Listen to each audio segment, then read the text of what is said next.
Hi there. So today we're going to learn how to take the cross product of two vectors. So let's say I have vector A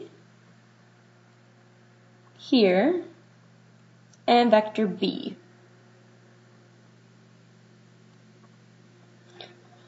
So the cross product, if I were to take vector A cross vector B, is going to result in a new vector, which we can call vector C, which is orthogonal or perpendicular to both vectors A and vector B. So I could write that something like A cross B equals C.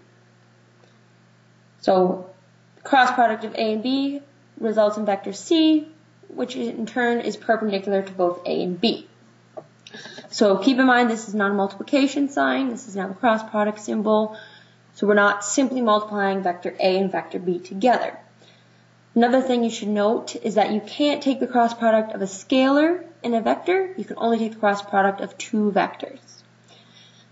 Okay, so now let's do an example. So the first thing we need to do is derive a formula for the cross product. Because we know that these two vectors, their cross product is a new vector, but what are the components of that new vector? So say we have, we'll do one in generic terms first. So say we have vector A. So its components would be A1, A2, A3. And then we have vector B, whose components would be B1, B2, B3. Well, if I were to take the cross product of these two vectors, so A cross B,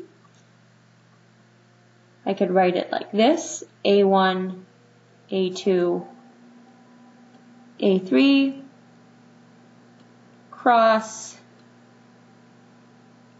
B1, B2, B3. And now I know this is going to equal a new vector, which also has three components. So this new vector, to find the formula for the component 1 of this new vector, we go over here, we ignore the first row. So it's kind of, we're looking for component 1, so we ignore component 1 of these first two vectors. And then we cross multiply the remaining rows and subtract. So we'd have A2 times B3 minus A3 times B2. Now we're looking for the formula for the second component.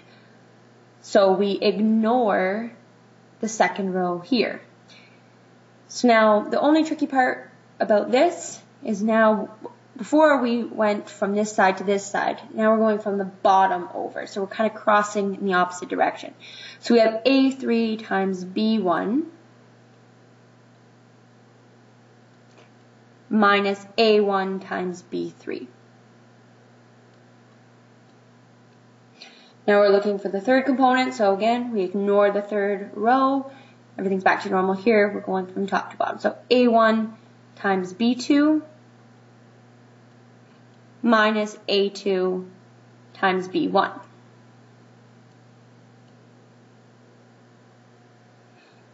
Okay, so that's pretty much the generic formula for the cross product. And this, of course, after it's worked out, if we had values, would give us one new vector, which would be the vector C, and it would be perpendicular to A and B. So now let's try an example with actual values. So let's say we had a vector A and its components were 5, 1, 4. And I have vector B and its components were -1, 0, and 2. Okay. Now let's find the cross product.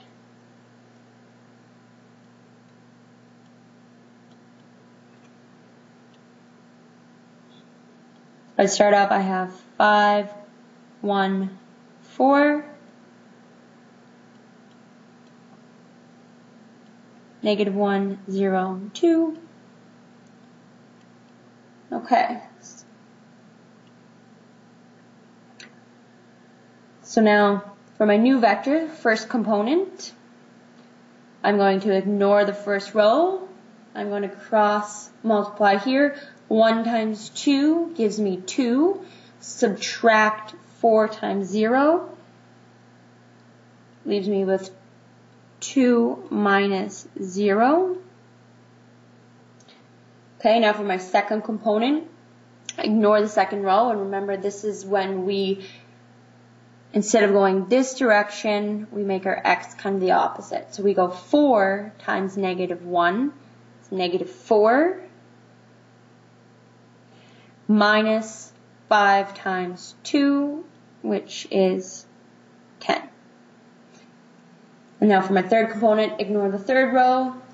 5 times 0 is 0, minus 1 times -1, so minusing a negative is going to end up being +1. So now if I just work this out, 2 take away 0 is 2, -4 take away 10 is -14, 0 plus 1 is 1. So there's my new vector. Components 2, -14, and 1.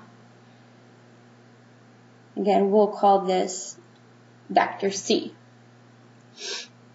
So now we could go back and check. It's always good to check our answer and make sure that vector C is in fact perpendicular to vector A and perpendicular to vector B. So if you recall the dot product, which I won't go into too much detail, I'll let you check your answer at home. But what you would do is simply